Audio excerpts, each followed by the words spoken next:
Hello, my name is Cameron Delgado, and today I'll be taking you through kicking a ball with a high school athlete who has experience, but they're trying to sharpen their skills. So kicking a ball is a discrete skill because the beginning and end are clearly defined, and it's a gross motor skill, and it's a closed skill because we can manipulate the environment. And I'm going to be using the direct approach, so I'm going to be teaching the athlete the skills before they go in a game. And so I'm going to use the information processing model. So now the athlete is going to go through the steps of the information processing model.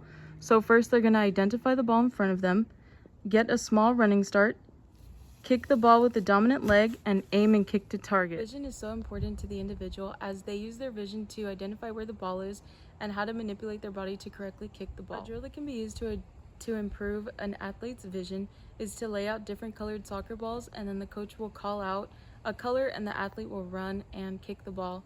A drill to improve posture and balance would be placing small cones in front of the athlete and having them go in and out to improve their footwork, and then kicking the ball right after. This activity would best be classified in Gentile's two-stage model, which first consists of fixation, where the athlete is getting comfortable with kicking the ball and understanding the proper mechanics.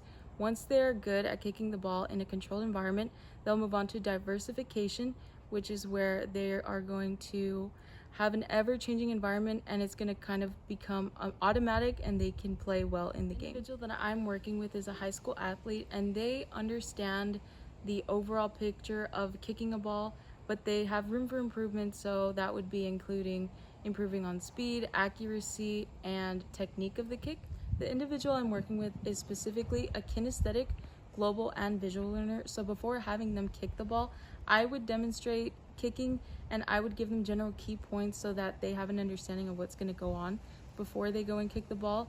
To appeal to their global, since they're a global learner, I would tell them to imagine the goal or the net to be someone's face that they don't like, to kind of appeal to the humor and graphics of the global learner. Go. So when demonstrating this movement, I'm gonna first take into account how I'm gonna demonstrate to the person. I'm gonna do it in real time. I'm not gonna slow it down or make it too fast.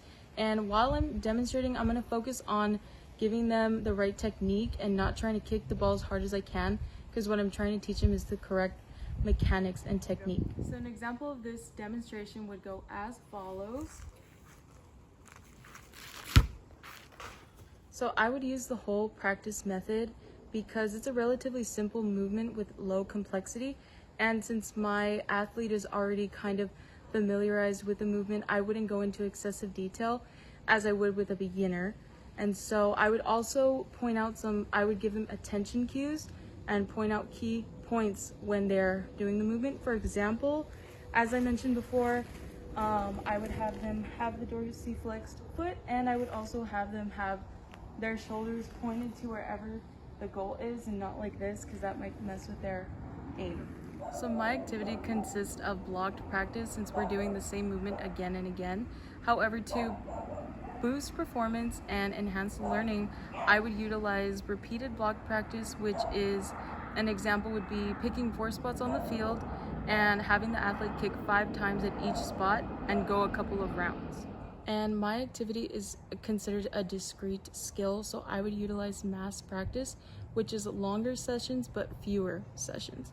And this could enhance their game performance and improve their physical conditioning. It's important for the individual to know the errors that they're making so they can have that intrinsic feedback, but in the beginning it is my job to tell them the errors that they're making and point them out. So a great method is to use video so I can show them exactly what's going on and pinpoint the exact movements that I need them to fix, and that should help them with their overall performance.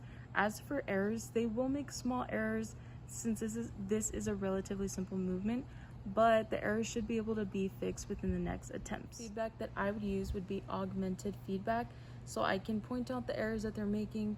However, I would still give them positive reinforcement and help to motivate them to keep going. I would also use descriptive feedback. Because they're a high school athlete, they kind of already know what's going on. I would kind of sprinkle in that kind of feedback since they're familiar with the vocabulary. I would also have a little bit of delay with the feedback. That way, if they keep making the mistakes, they can kind of self-analyze and see what's going on. But of course, if they're not getting it, they don't understand how the error is made and they're not correcting it, that's when I would step in and help them out. Watching and going with me and learning on how to kick a soccer ball.